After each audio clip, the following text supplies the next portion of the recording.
నమస్తే, welcome to India's largest digital media Suman TV. నేను మీ స్వాతి. ఈ రోజు మనతో పాటు మాట్లాడడానికి సురక్ష ఆయుర్వేదన్ పంచకర్మ స్పెషలిస్ట్ పూర్ణ రాజేశ్వరి గారు మనతో ఉన్నారు.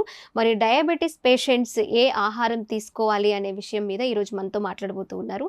ఏమేమి తినకూడదు అనేది చాలా మందికి ఐడియా ఉంటుంది. ఏం తింటే ఈ లెవెల్స్ని, షుగర్ లెవెల్స్ని కంట్రోల్లో ఉంచుకోవచ్చు అనేది కొంతమందికే తెలుసు. మరి అలాంటి మంచి డైట్ని ఏం తినాలి అనే ఒక ఫుడ్ ఐటెంని మనకు చెప్పబోతూ ఉన్నారు రాజేశ్వరి గారు. మాట్లాడిద్దాం. నమస్తే మ్యామ్. నమస్తే అమ్మా. మేడం, ఈ డయాబెటీస్ పేషెంట్స్ చాలా ఎక్కువ మంది ఉన్నారు. సో వాళ్ళు కొంచెం ఏం తినాలన్నా, ఏం చేయాలన్నా, క్వాంటిటీ కంటే ఎక్కువ తినాలన్నా భయపడుతూ ఉంటారు. చాలా తగ్గించుకోవాల్సిన సిచ్యువేషన్స్ ఉంటాయి, ఇష్టాలన్నీ మానుకోవాల్సిన అవసరం ఉంటుంది. మరి ఏదో ఒక ఫుడ్ ఐటెం తినడం వల్ల ఈ షుగర్, డయాబెటీస్ లెవెల్స్ అనేవి తగ్గించుకోవచ్చు చాలా ఈజీగా అని అంటున్నారు. అవేంటో మన వ్యూవర్స్ కోసం మ్యామ్. అలాండమ్మా. యాక్చువల్లీ డయాబెటీస్ రావడానికి కారణాలు ఏంటి అని మనం ఆలోచిస్తే కనుక ఆయుర్వేదంలో ఒక మంచి శ్లోకం ఉంది దీని మీద. అదేంటంటే ఆస్య సుఖం స్వప్న సుఖం దధీని నవాన్నపానం గుడవైకృతం చ గ్రామ్యోద కానోపాశ్చ కఫ కఫ ప్రకృతి పెరగడం వలన ఇదంతా కూడా వస్తుందని చెప్పేసి శ్లోకం అనమాట.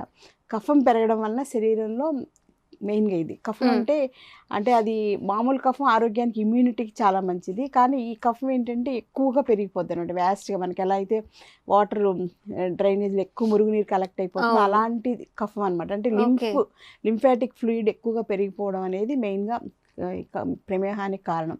సో ఆస్యాసుఖం అంటే ఎక్కువసేపు కూర్చోవడం, స్వప్న సుఖం అంటే ఎక్కువసేపు పడుకోవడం, గదీని అంటే పెరుగు ఎక్కువగా తీసుకోవడం, తర్వాత గ్రామ్యౌద కానూప రసాహ అంటే గ్రామంలో ఉండేటువంటి నీళ్ళల్లో పెరిగేటువంటి చేపలు, రొయ్యలు అలాంటివి నాన్ వెజ్ ఐటమ్స్ ఎక్కువగా తీసుకోవడం, ఎక్కువగా తిన్నాం అనమాట. కొంతమంది 4 పూట్ల నాన్ వెజ్ తినేవాళ్ళు చాలామందిని చూస్తుంటాం మనం. సో అలాంటి వాళ్ళు. తర్వాత నవాన్నపానం గుడవైకృతం అంటే కొత్తగా వర్షం వచ్చినప్పుడు కొత్త నీళ్ళు వస్తాయి కదా, కొత్త నీరు అంటాం కదా, ఆ కొత్త నీరు, తర్వాత కొత్తగా వచ్చినటువంటి బియ్యం అవన్నీ ఎక్కువగా తీసుకోవడం వల్ల కూడా కొత్త అన్నం అని అంటాం కదా, అలా ఉడకని పెరుగు, ఉడికి ఉడకని అన్నం, అలాగే ఎక్కువగా తోడుకోకుండా ఉండేటువంటి పెరుగు, కొంతమంది తీయటి పెరుగు ఇష్టం కదా. సో వీటన్నిటి వలన మన శరీరంలో అన్నెసరీ ఫ్లూయిడ్ పెరిగిపోయి దాని వలన డయాబెటీస్ వస్తుందని చెప్పేసి ఆ రోజుల్లో ఆయుర్వేదంలో చెప్పారు. సో అందుచేత ఏంటంటే మెయిన్ ఇవి కారణం. అంటే చాలా మంది బిజినెస్ చేస్తే ఎక్కువసేపు కూర్చుని పోతారు, ఎక్కువసేపు పడుకుని ఉంటారు. సో వీటన్నిటి వల్ల కూడా అంటే వ్యాయామం లేకపోవడం వల్ల కూడా డయాబెటీస్ వస్తుందని ఆ రోజుల్లోనే చెప్పారు. సో మనం దీని ప్రకారంగా చూసుకుంటే ఇవన్నీ కూడా అవాయిడ్ చేయడం అనేది ఫస్ట్ డయాబెటీస్ రాకుండా ప్రివెంటివ్ కేర్ అవుతుంది. వచ్చిన వాళ్ళకు కూడా ఇప్పుడు నేను చెప్పిన 5 to 10 ఫ్యాక్టర్స్ ఉన్నాయి కదా, ఇవన్నీ కూడా మానేసేసేయడం అనేది బెస్ట్ ఆప్షన్. అంటే ఎక్కువసేపు కూర్చోవడం, ఎక్కువసేపు పడుకోవడం, పెరుగు ఎక్కువగా తినడం, కొత్త బియ్యం ఎక్కువగా తినడం, నాన్ వెజ్ ఎక్కువగా తినడం, ఇవన్నీ కూడా తగ్గించుకోవాలి. అలాగే ఎక్సర్సైజ్ ఎక్కువ చేస్తే మనలో ఆ ఫ్లూయిడ్ అనేది, వేస్ట్ ఫ్లూయిడ్ అనేది ఎక్కువ కలెక్ట్ అవ్వకుండా ఉంటుంది. కాబట్టి ఎక్సర్సైజ్ కూడా చాలా ఇంపార్టెంట్. సో తర్వాత ఇప్పుడు మీరు చెప్పిన డైట్ ప్లాన్లోకి వస్తే, ఇప్పుడు లేటెస్ట్గా రీసెర్చ్ చేసింది ఏంటంటే, మనకి చిరుశనగలు అనేవి దొరుకుతాయి కదమ్మా, కొమ్ము శనగలు అంటాం. అంటే పెద్ద శనగలు కాదు, కాబూలి శనగలు లాంటివి కాదు. మనకి పాత రోజుల్లో శనగలు అంటే మనకి పేరెంటం చేసినప్పుడు నానబెట్టిన శనగలు ఇస్తారు కదా. సో అలాంటి శనగలు ఎవ్రీడే డైట్ ప్లాన్ లో కనుక యాడ్ చేసుకుంటే డయాబెటీస్ ని మనం కంట్రోల్ చేయొచ్చు అనేది రీసెర్చ్ పాయింట్ అన్నమాట. సో అది చాలా సింపుల్ టెక్నిక్ కదా. ఎంత క్వాంటిటీ తీసుకోవాలి? 1 కప్. Okay, 1 cup. దానికి ఏంటంటే శనగలు అంటే మనం ఒక టైం పెట్టుకోవాలమ్మా. అంటే చాలా మందికి ఏంటంటే ఎంప్లాయీస్ ఎక్కువైపోయారు కదా, ఆల్మోస్ట్ 80 to 90% ఎంప్లాయీస్, 10 to 20% ఇంట్లో ఉంటున్నారు. సో వాళ్ళకి మార్నింగ్ టైం తినడం హడావిడిగా ఉండొచ్చు. అందుకని వాళ్ళు ఏంటంటే శనగలు నానబెట్టేసుకుని ఉడకబెట్టేసుకుంటే 5 నిమిషాలు ఉడికిపోతాయి. కుక్కర్లో అయితే 2 minutesలో ఉడికిపోతాయి, మామూలుగా అయితే కుండలో అయితే 5 to 10 minutesలో ఉడికిపోతుంది. కాబట్టి ఉడకబెట్టుకుని అందులో కొంచెం ఉప్పు, కారం అలా టేస్ట్ కోసం, లేకపోతే తాలింపు వేసుకుంటే ఇంకా మంచిది, హ్యాపీ అనమాట. సో అలాగ చేసుకుని మార్నింగ్ టైం అవకాశం ఉంటే బ్రేక్ఫాస్ట్ టైంలో తినేయచ్చు. అంత టైం అవి నవలాలి కదా, కొంచెం బాగా సాఫ్ట్గా నవలాలి, లేకపోతే మళ్ళీ వాటి వల్ల గ్యాస్ వస్తుంది. ఎప్పుడైనా సరే ప్రోటీన్ రిచ్ ఫుడ్ ఏంటంటే చాలా బాగా నవలాలి, లేకపోతే అవి మళ్ళీ గ్యాస్ కింద ఫామ్ అయిపోతుంది అనమాట. సో అందుచేత మార్నింగ్ టైం కుదరకపోతే లంచ్ టైంలో బ్రేక్ ఉంటుంది, కొన్ని ఆఫీసులో 1 hour బ్రేక్ ఇస్తారు. సో లంచ్ టైంలో నవలొచ్చు. లేదా టీచర్స్ లాంటి వాళ్ళు అనుకోండి, ఈవినింగ్ 4 o'clock ఇంటికి వచ్చేస్తారు. సో ఆ టైంలో అయినా తినొచ్చు. సో అట్లా మన వర్క్ షెడ్యూల్ని బట్టి మనం డైట్ ప్లాన్ కూడా కొంచెం చిన్న మార్పులు చేసుకోవాలి. ఏదైనా సరే శనగలు ప్రతిరోజు తీసుకోవడం అనేది చాలా మంచిది. మొలకలు వచ్చిన శనగలు తినగలిగినా ఓకే, అవైనా ఓకే. అవైనా ఓకే. కొంతమంది మొలకల వలన అరగక గ్యాస్ ట్రబుల్ వస్తుందని చెప్పేసి చెప్తుంటారు. ఎక్కువ క్వాంటిటీ కూడా తినలేరు. ఉడకబెట్టినవి అయితే కొంచెం తినొచ్చు. అవి జస్ట్ గుళ్ళో పంతులు గారు నెయ్యి వేసి తాలింపేసి మనకి ప్రసాదంగా ఇస్తుంటారు. చాలా అద్భుతంగా ఉంటాయి. అన్నవరంలో అయితే శనగలు తాలింపు చేసినవి సాయంత్రం పూట స్పెషల్గా దేవుడి దగ్గర కూర్చుని దర్బార్ సేవ అని చెప్పేసి అవన్నీ చదువుతారు, వేదాలన్నీ చదువుతారు, ఋగ్వేదం సామవేదం అన్నీ చదువుతారు. అయిపోయాక ప్రసాదంగా శనగలు ఇస్తారు. మేమైతే మాది అన్నవరం అనమాట. శనగల ప్రసాదం కోసం మా అబ్బాయికి ఇష్టం అని చెప్పేసి సాయంత్రం తప్పనిసరిగా వెళ్తుండేవాళ్ళం గుడికి. దర్బార్ సేవలో వెళ్ళి ఆ వేదాలన్నీ వినడం కూడా చాలా మంచి ఫీలింగ్ కదా. ఆ తర్వాత ప్రసాదంగా అందులో ప్రతిరోజు వెళ్ళడం వేదాలు వినడం అనేది ఎంతమందికి అదృష్టం. వాళ్ళు అందులో చిన్న శనగలు చిరు గారెలు వేస్తారు, నేతిలో వేయిస్తారు గారెలు. అంటే దేవుడు డైరెక్ట్ పెట్టే ప్రసాదం కదా. అది మనకి ఈ పంతులు గారులు అందరూ నా పేషెంట్స్ కాబట్టి మాకు అందరూ తీసుకొచ్చి మాకు ఇచ్చేస్తుండేవాళ్ళు. అట్లా ఇంకా మాకు డిన్నర్ కి ఆల్మోస్ట్ అన్ని అవి సరిపోయాయి అనమాట.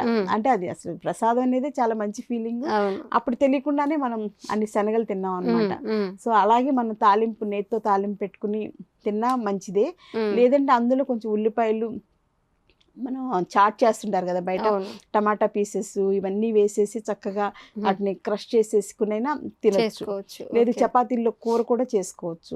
చపాతీల్లోకి ఇలాంటి శనగలతోటి రోటీలోకి కర్రీలాగా చేసుకోవచ్చు. ఏదో రూపంలో రోజు కంపల్సరీగా శనగలు తినడం అనేది మనం పెట్టుకోవాలి. సో ఈవినింగ్ 4 o'clock అయినా తినవచ్చు, లేకపోతే చపాతీలో కర్రీ అయినా తినవచ్చు, లేదా బ్రేక్ఫాస్ట్ టైంలో కానీ, లేకపోతే లంచ్లో బాక్స్లో పట్టుకెళ్ళిపోయినా తినచ్చు. ఏదో పూట తప్పనిసరిగా శనగలు తింటే షుగర్ లెవెల్స్ ని కంట్రోల్. శనగలు ఏంటంటే మెయిన్ గా వాటికి చలవ చేసే గుణం ఉంటుంది శనగలు. అందుకని మనకి పల్లెటూరులో ఫంక్షన్స్ అయినప్పుడు అమ్మాయిలు మెచ్యూర్ అయినప్పుడు కానీ ప్రతిదానికి ఉయ్యాల్లో వేసిన పిల్లల్ని బారసాల అన్నిటికి పెళ్లి కూతురు చేసిన అన్నిటికి శనగలు పంచుతారు కదా. తమలపాకు ఇవ్వడం, అరటిపండు ఇవ్వడం, శనగలు ఇవ్వడం మన సాంప్రదాయం.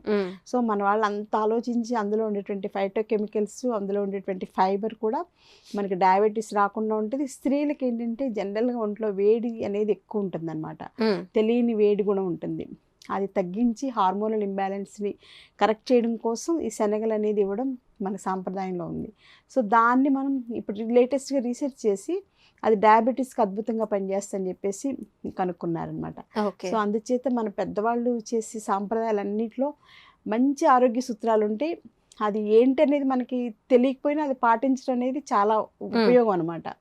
అది మనకు తెలియకుండా శనగలు ఇప్పుడు మాట్లాడుకుంటుంటే అనిపిస్తుంది మేడం, ఓకే పెద్దవాళ్ళు చెప్పిన మాటల్లో ఇన్ని ఉపయోగాలు ఉన్నాయా, ఇన్ని ఆరోగ్య సూత్రాలు ఉన్నాయా అని. అందుకే పెద్దల మాట అప్పుడు అదే కదా వాళ్ళు మాట్లాడుతుంటే చాదస్తం వీళ్ళకి ఎందుకు ఇన్నిసార్లు చెప్తున్నారు, ఎవరు చేస్తున్నారు ఇప్పుడు అని అనిపిస్తుంది మేడం మనకి. ఆ టైంలో అవి ఎవరు తింటారులే, దాని బదులు బంగాళదుంప స్లైసెస్, బంగాళదుంప చిప్స్ టేస్టీగా ఇంకా ఎక్కడో ఉన్నారు, అప్డేట్ కాలేదు, ఇలాంటి డైలాగ్స్ అయితే అనిపిస్తుంది మనకి. కానీ ఎంత ట్రూ అనేది ఇప్పుడు మనం అర్థం చేసుకోవాలి. మనకి ఇప్పుడు ఏంటంటే పెళ్లిళ్ళకి వెళ్ళినా ఈ శనగలు ఇవ్వడం ఈ కల్చర్ అంతా పోయింది. అక్కడక్కడ ఇప్పుడు మళ్ళీ అందరూ రీస్టార్ట్ చేస్తారు. ఓల్డ్ ఈజ్ గోల్డ్ అని చెప్పేసి మట్టి ఇల్లు కట్టుకోవడం, మట్టితోటి అన్ని చేసుకోవడం, గార్డెన్స్ ఇంట్లో ఆర్గానిక్ కల్టివేషన్ చేసుకోవడం, ఇట్లా అన్ని స్టార్ట్ చేశారు. అవన్నీ కూడా మళ్ళీ శుభసూచకంగా ఆరోగ్యానికి నాకైతే అదంతా చాలా శుభసూచకంగా అనిపిస్తూ ఉంటుంది. దాంతోపాటు ఈ శనగలు కూడా కంపల్సరీగా తినడం అనేది మంచిది. మనకి హైదరాబాద్ తెలంగాణలో అయితే ఒక సీజన్లో ఈ శనగలనే వాళ్ళు ఒక రకమైనటువంటి కాయల్లాగా ఏవో ఉంటాయి, చిరుశనగలు ఏవో అంటారు వాటిని. అవి అక్కడ బళ్ళ మీద తీసుకొచ్చేసి మొక్కల బలంగా అమ్మేస్తుంటారు. సో మొక్కల బలంగా మనం తీసుకుని పచ్చివైనా తినొచ్చు, ఉడకబెట్టుకునైనా తినొచ్చు. కొన్ని ప్రాంతాల్లో కొన్ని మంచి విషయాలు ఉంటాయి, అవన్నీ మనం అడాప్ట్ చేసుకోవాలి. నాకు తెలిసి కృష్ణా గుంటూరు జిల్లాలో అంతా ఓవర్ ఇది అయిపోయి అంతా పాడు చేసేసుకున్నాం. వ్యవసాయ భూమి పాడు చేసుకున్నాం, మన పద్ధతులు మర్చిపోయాం. అంటే మనకి ఎక్కువ తొందరగా ఇమిటేషన్, తొందరగా ఇవన్నీ అబ్జార్ప్షన్ ఎక్కువ కదా. కానీ తెలంగాణలో వాళ్ళ కల్చర్ అస్సలు మార్చుకోరు. సో అందులో నుంచి మనం ఈ శనగలను తీసుకోవచ్చు అనమాట. వాళ్ళు వాడేటువంటి శనగల కాన్సెప్ట్ మంచిది. అలాగే అవి బయట కనబడితే నేను వదిలిపెట్టేదాన్ని కదా. అక్కడ వెంటనే అక్కడికి ఆపేసేసి కారు ఆపేసేసి అవి తీసుకుని కొంచెం ఎక్కువే తీసుకునేదాన్ని. అంటే కొంచెం ఎక్కువ రోజులు తినొచ్చు కదా అని చెప్పేసి. సో అట్లా మంచివన్నీ కూడా మనం అడాప్ట్ చేసుకుని వాడుకోవడం మంచిది. ముఖ్యంగా ఈ శనగలు అసలు ఇంట్లో చాలా ఈజీ అమ్మ, మనం చేసుకోవడం ఈజీ. దొరకవు అనడానికి ఏం లేదు, అవును ఈజీగా దొరుకుతాయి మనకి. పెద్ద కాస్ట్ కూడా కాదు, జీడిపప్పు లాగా బాదం పప్పు లాగా. కానీ వాటికన్నా కూడా చాలా మంచి రిజల్ట్ వస్తుంది కాబట్టి టేస్ట్ diabetes- బాగుంటుంది, అవును. హెల్త్ కి మంచిది, ఈజీగా దొరుకుతుంది, ఒక ఎక్కువ food- కాస్ట్ కాదు. ఒక ఫుడ్ ని మనం ఇది తీసేసుకుంటే ఉమ్, మనకు కూడా పని తగ్గుద్ది కదా, అవును. ఇంట్లో కొంచెం బర్డెన్ తగ్గుద్ది. అలాగే పెసలు కూడా తీసుకోవచ్చు. పెసలు కూడా మనకి డయాబెటీస్కి బాగా పనిచేస్తుంది. హార్మోనల్ ఇంబ్యాలెన్స్ కూడా, వేడి తగ్గిస్తానికి కూడా పనిచేస్తుంది. ఉమ్, సో జనరల్గా స్పెషల్ ఏంటంటే స్ప్రౌట్స్ లాగా తీసుకోవడం అలవాటు. అవును. కానీ స్ప్రౌట్స్ చాలా మందికి పడట్లేదు, గ్యాస్ ట్రబుల్ వచ్చి లేకపోతే సైంజైటిస్ వచ్చి ఇబ్బంది పడుతూ ఉంటారు. ఉమ్, సో దాన్ని అలాంటప్పుడు ఏంటి, ఉడకబెట్టేసేసుకుని కొంచెం ఉప్పు నిమ్మరసం ఇవన్నీ కలిపేసేసుకుని తింటే చాలా టేస్టీగా ఉంటుంది. ఓకే. సో ఆ రకంగా కూడా ట్రై చేసుకోవచ్చు. సో డయాబెటీస్ వాళ్ళకి ఏంటంటే ముఖ్యంగా గుర్తుపెట్టుకోవాల్సింది ఫైబర్ రిచ్ ఫుడ్ అనేది చాలా ఇంపార్టెంట్. అలాగే చలవ చేసే ఫుడ్ అనేది తీసుకోవడం అనేది చాలా ఇంపార్టెంట్. సో డయాబెటీస్ వాళ్ళు కూడా మంచి డైట్ ప్లాన్ చేసుకోవచ్చు. అందులో ముఖ్యంగా ఉండాల్సింది ఈ పెసలు, శనగలు ఇలాంటివన్నీ కంపల్సరీగా ఉండాలి. మజ్జిగ ఎక్కువ ఉండాలి, పెరుగు మానేసేయాలి, పరమాన్నాలు ఇలాంటివి తగ్గించుకోవాలి. సో ఈ రకమైనటువంటి డైట్ ప్లాన్ ఏదైనా వాళ్ళు ట్రై చేసుకోవచ్చు. ఒకవేళ మంచి డైట్ ప్లాన్ కావాలంటే నాకు వాట్సాప్లో ఏదైనా మెసేజ్ పెట్టినా నేను మంచి డైట్ ప్లాన్ వాళ్ళకి ఫార్వర్డ్ చేస్తాను. ఎందుకంటే ఇప్పుడు ప్రపంచం అంతా డయాబెటీస్కి ఎక్కువైపోయింది. అలాగే అసలు డయాబెటీస్ వాళ్ళకి ఒక మంచి రెసిపీస్, ఎన్నో రెసిపీస్ చేసుకోవచ్చు. లాస్ట్ టైం బీరకాయ జ్యూస్ గురించి ఒకసారి చెప్పాను అవును, కదా, అవును. అలాంటివన్నీ కూడా చాలా మంది డౌట్స్ ఉంటాయి, బీరకాయతో ఎలా జ్యూస్ చేసుకోవాలి అని చెప్పేసి. అలాంటివన్నీ కూడా మనం ఒక డయాబెటీస్ని ఒక 40 days ప్రోగ్రామ్ లాగా పెట్టుకుని ఇలాగా డైట్ ప్లాన్స్ ఇవన్నీ నేర్చుకోవడం, అవేర్నెస్ అనేది చాలా ఇంపార్టెంట్. చాలా మంది డయాబెటీస్ వస్తే భయపడిపోతారు, ఎట్లాగా తగ్గించుకోవాలి ఏంటనేది. ఇంకా డయాబెటీస్ వస్తే ఆ వీక్నెస్ ప్లస్ ఈ ఆలోచనలు ఎక్కువ పెట్టేసుకొని నాకు డయాబెటీస్ వచ్చింది ఎలా ఏంటి అని అదో ఆలోచనతో ఇంకొంచెం ఎక్కువ ప్రాబ్లమ్స్, సైడ్ ఎఫెక్ట్స్ ఇవన్నీ తెచ్చేసుకుంటున్నారు. అంటే కొంతమందికి ఏంటంటే హెరిడిటరీగా కూడా పేరెంట్స్ నుంచి వస్తుంది, వాళ్ళు ఇంకా వీక్ అయిపోతారు. సో అసలు అలా ఏం కాదు, డయాబెటీస్ ఉన్నా మనం కొంచెం డైట్ కేర్ కరెక్ట్గా ప్లాన్ చేసుకోవాలి, ఎక్సర్సైజ్ కేర్ కూడా కరెక్ట్గా ప్లాన్ చేసుకుని మన లైఫ్ స్టైల్ని కూడా మనం కొంచెం మార్చుకోగలిగితే డెఫినెట్గా డయాబెటీస్ని మనం మందులు లేకుండా తగ్గించుకోవచ్చు. ఒకవేళ ఏదైనా అవసరమైతే ఆయుర్వేదిక్ మెడిసిన్స్ కానీ అలా ఆయుర్వేదిక్ సపోర్ట్ తోటి డెఫినెట్గా మనం ఆయుర్వేదిక్ లాస్ట్ టైం చెప్పాను నిషాంలకి టాబ్లెట్స్ అని చెప్పేసి డయాబెటీస్ చాలా బాగా పనిచేస్తాయి అని చెప్పేసి, ఇంకా చాలా మంచి మంచి మెడిసిన్స్ కూడా ఇప్పుడు ప్రొడక్ట్స్ కొన్ని కంపెనీలు వాళ్ళు చాలా మంచి మెడిసిన్స్ తయారు చేస్తున్నారు. సో అస్సలు భయపడక్కర్లేదు, ఏ వ్యాధి అయినా మనం భయపడక్కర్లేదు. దాన్ని అధిగమించి మన లైఫ్ ఈజ్ సో బ్యూటిఫుల్, మళ్ళీ మళ్ళీ రాదు, ఈ ఉన్న జీవితాన్ని ఉన్నంతలో ఆనందంగా ఉండాలి, ఆరోగ్యంగా ఉండాలి అనేది ప్రతి వాళ్ళు ఎవరికి వాళ్ళకి పాజిటివ్గా సజెషన్స్ ఇచ్చుకుంటూ డెఫినెట్గా అధిగమించవచ్చు. సో ఇలాంటి చిన్న చిన్న హెల్త్ టిప్స్ని ఫాలో అయినా కూడా చాలా బాగా పనిచేస్తుంది. ఓకే మేడం, శనగలతో ఈ డయాబెటీస్ కంట్రోల్లో ఉంచుకోవచ్చు అని చాలా చక్కగా చెప్పారు. తినని వాళ్ళు అనేవాళ్ళు ఉండరు, అందరికీ టేస్టీ ఫుడ్ అది, చాలా మందికి ఇష్టం ఆ శనగలు. దాని లైట్ తీసుకోకుండా మనకి చవకగా వస్తుందంటే చులకన భావం ఎక్కువ, పట్టించుకో. సో ఈ శనగలు ఏంటి, శనగలతో మేము ఇన్ని డబ్బులు ఖర్చు పెడుతున్నాం, షుగర్ లెవెల్స్ ఎలా కంట్రోల్ అవుతాయని చాలా మంది ఆలోచించవచ్చు. కానీ అలా ఆలోచించకండి. డాక్టర్ గారు చెప్పినట్లు ఆ శనగలు మీరు ఇంట్లో తెచ్చుకోవడం, డైలీ మీ డైట్లో దాన్ని చేర్చుకొని ఆరోగ్యంగా ఆనందంగా జీవించడానికి ట్రై చేయండి, అలవాటు చేసుకోండి. Thank you so much. Thank you అమ్మా.